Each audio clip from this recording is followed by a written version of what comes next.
guys! Get ready with me! Papasok ako ngayon sa school and tuturuan ko kayo ng makeup tutorial. And also, dito sa vlog na to, may mga question ako na sasagutin about multimedia. So, let's go! So, first thing first, we need to wear a sunscreen.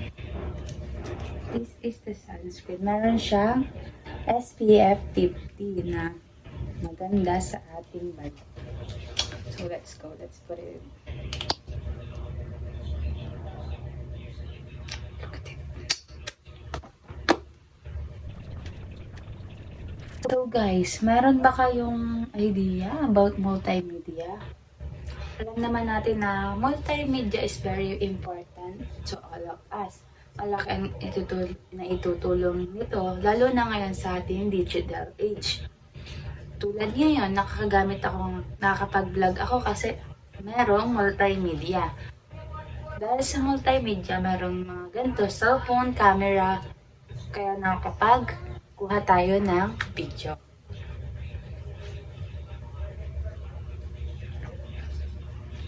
Yan, look at the sunscreen, wala siyang white cast. Very pretty. Next natin is concealer.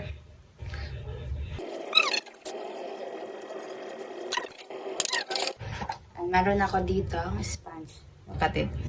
Barbie.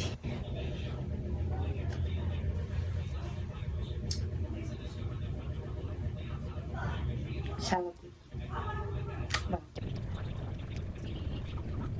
I'm done at concealer. Next ko naman is foundation. Liquid foundation from Easy.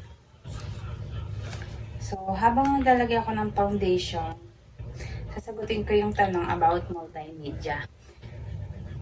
So, meron tayong iba't ibang multimedia like text, audio, videos, and visual. Audio, videos, image, or visual, ganun.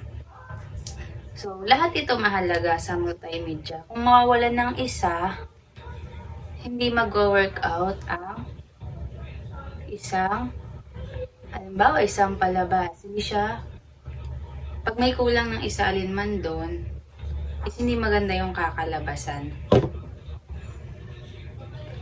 So, tanong dito, which do you think has the greatest impact in shaping communication today and why? May papanood ako sa inyong video. Look at it. Wait a minute. On our very first day at Harvard, a very wise professor quoted Aristotle. The law is reason free from passion. Well, no offense to Aristotle. But in my 3 years at Harvard, I have come to find that passion is a key ingredient to the study and practice of law and of life. It is with passion, courage of conviction, and strong sense of self that we take our next steps into the world, remembering that first impressions are not always correct. You must always have faith in people, and most importantly, you must always have faith in yourself. So guys, nakita nyo naman yung video. Napanood nyo naman, right? Tapos na din ako mag-foundation. And na next naman natin is blush on. Wait ko, sagutin ko later yung tanong. Blush on muna tayo kasi malilate na tayo. It's also from Easy. I love Easy so much.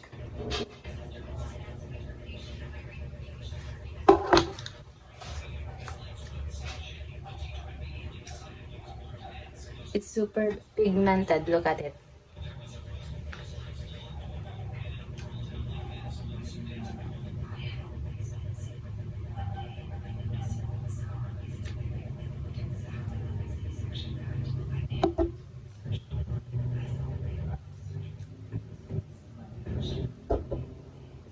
So to answer the question about what is that question again? Wait, basahin ko ulit yung question. Among those, the four multimedia elements, text, image, visual, audio and videos, which do you think has the greatest impact in shaping communication today and why? Based dun sa pinakita kong video sa inyo, tingin ko para sa akin, ang pinaka may greatest impact sa communication today is yung audio. Nakita nyo naman yung pinanood natin. Kung wala siyang audio, hindi natin maririnig yung sinasabi ng mga character, kung ano yung message na pinaparating nila. And malaki talaga yung impact ng audio sa isang communication. Kasi, halimbawa, yung kagaya ng pinakita ko, isang series siya.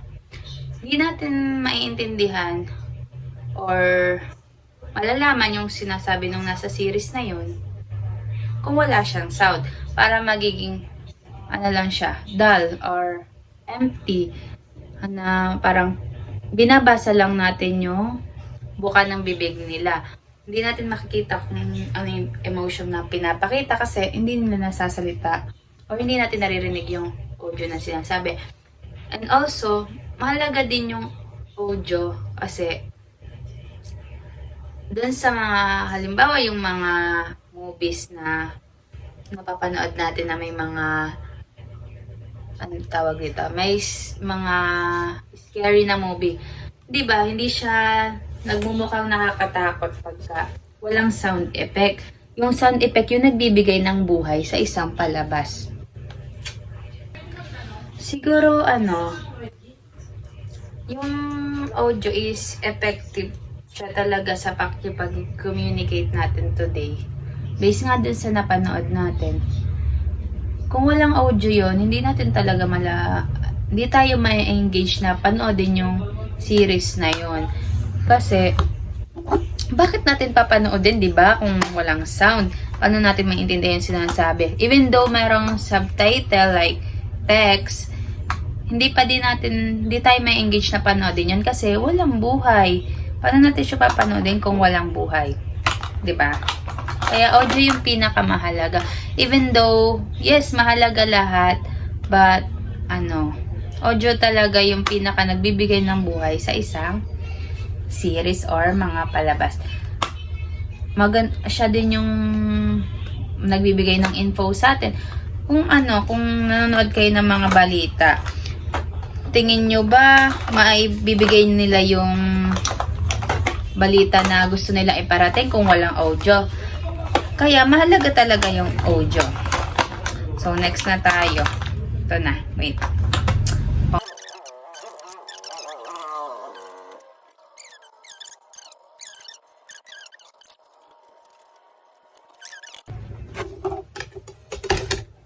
I'm done with. Patapos na ako sa palette.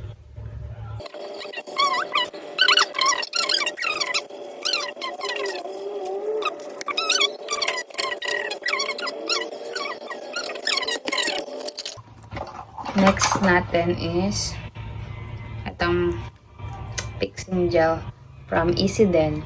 Nahalata nyo na pan ako ng Easy. Pang-ayos siya ng makeup and also the oiliness of this.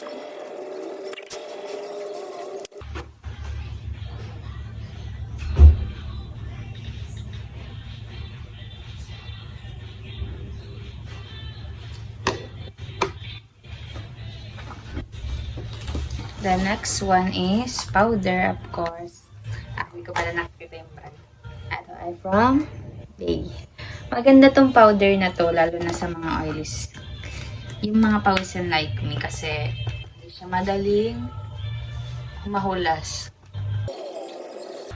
After powder, maglalagay na tayo ng setting spray. Ito yung pinakamahalaga para hindi agad mahulas ang makeup. By the way, it's from Get Ready With Me.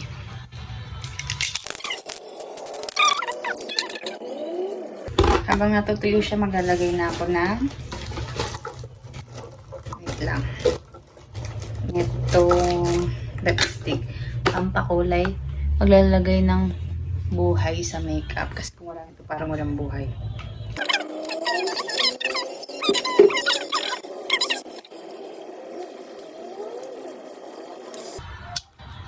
Wait na ako. Dari ako sir.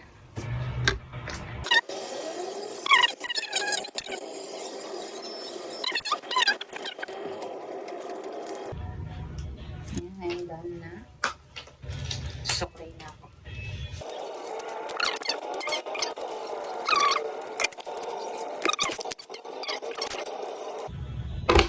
This is the final look. Magkabit na ako ng necktie and I'm going to school. Bye! Sana may natutunan din kayo. And sa inyo, ano ba ang pinakamahalaga sa multimedia?